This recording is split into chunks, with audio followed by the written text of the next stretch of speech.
região, então foi com apoio da Emater.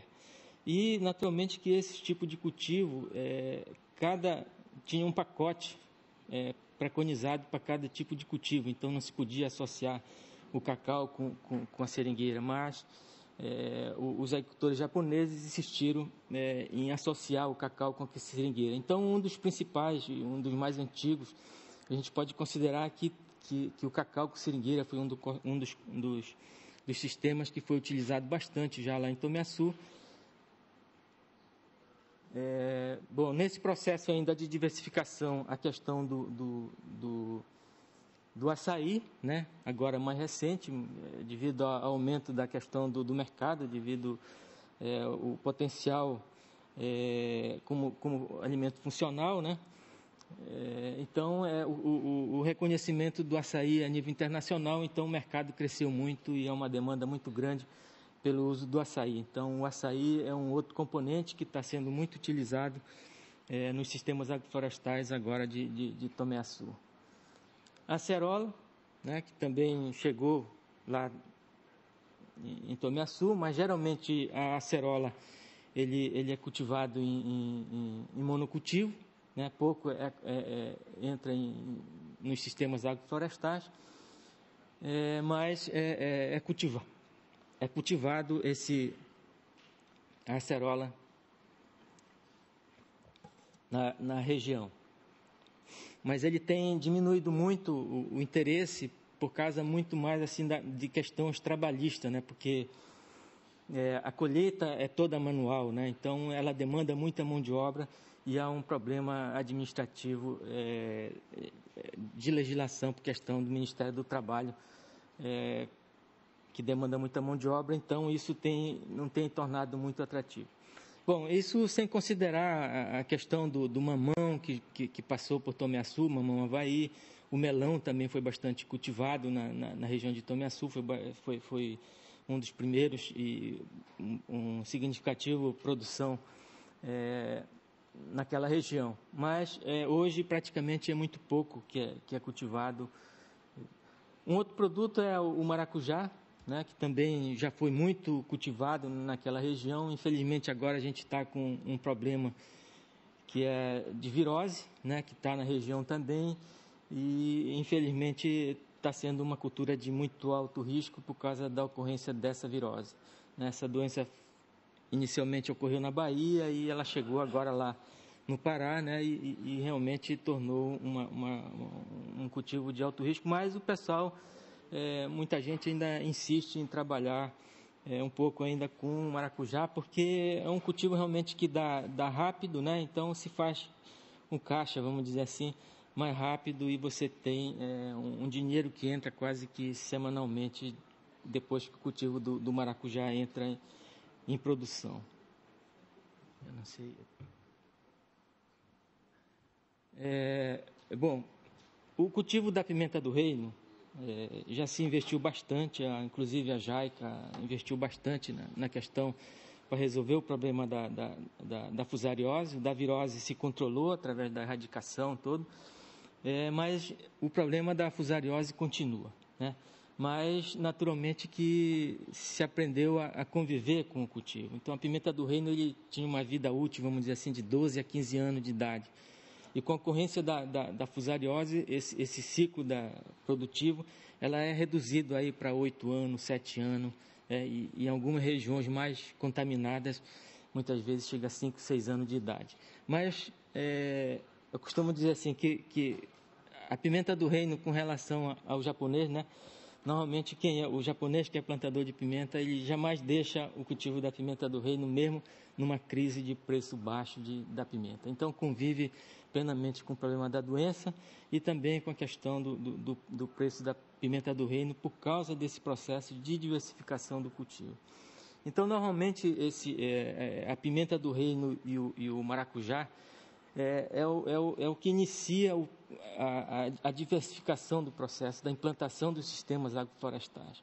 Então, normalmente se cultiva numa fase inicial a pimenta do reino. Eu vou mostrar uma tabela mais à frente onde mostra essa evolução, mas sempre já associado com outro cultivo. né?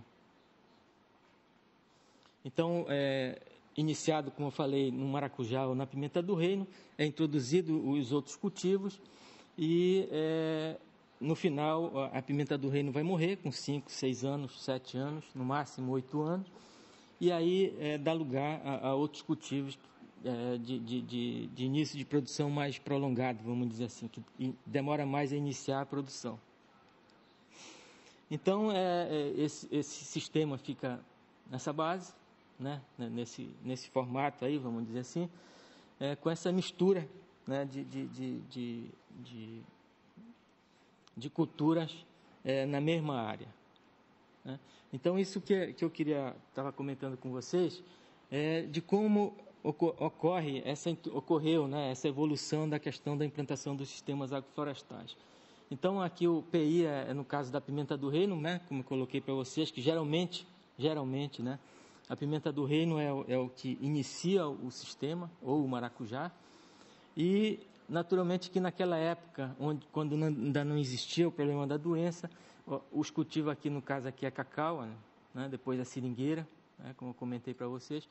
Então, o tempo que leva, observe esse tempo que leva daqui da pimenta para a introdução da outra cultura, né? Então, à medida que foi passando o tempo aqui, né, aqui são os anos, cada vez mais foi se diminuindo o período para a entrada da segunda cultura, terceira cultura, quarta, quinta, sei lá, a quantidade de culturas que é introduzida no mesmo sistema.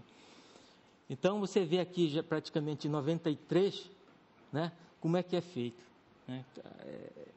É feito tendo condição de ter muda e ter capacidade de gerenciar a introdução de todas as plantas, se introduz tudo de uma vez, tá? Então, seria isso aqui o que acontece, né, quando a capacidade do agricultor de gerenciar toda essa mistura de espécies na mesma área, né? Então, aqui você tem o estacão onde é plantado a pimenta do reino, ele serve de tutor para o maracujá, né? Aqui está plantado cultivo de ciclo mais curto, como o abacaxi, né? Aqui está plantada a pimenta do reino, aqui já o cupuaçu, o açaí, né? E as espécies arbóreas, né? As espécies florestais, no caso aqui é o paricá. Scleralobium amazônico, se não me engano, o nome científico do paricá.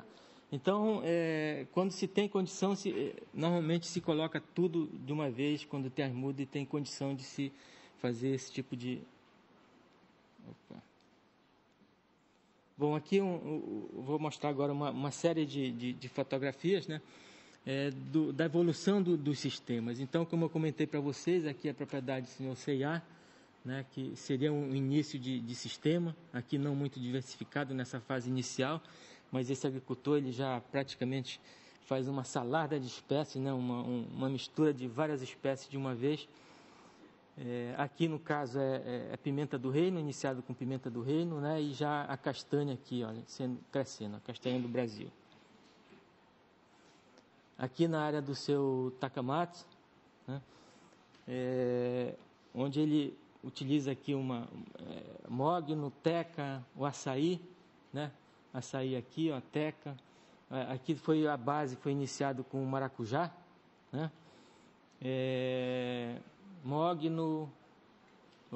E aqui um detalhe, né, da preocupação desse agricultor, que naturalmente que ele tem muito cuidado, porque essa área dele já é praticamente de produção orgânica, mas infelizmente toda a produção dele ele vende como convencional, apesar dele estar como orgânico.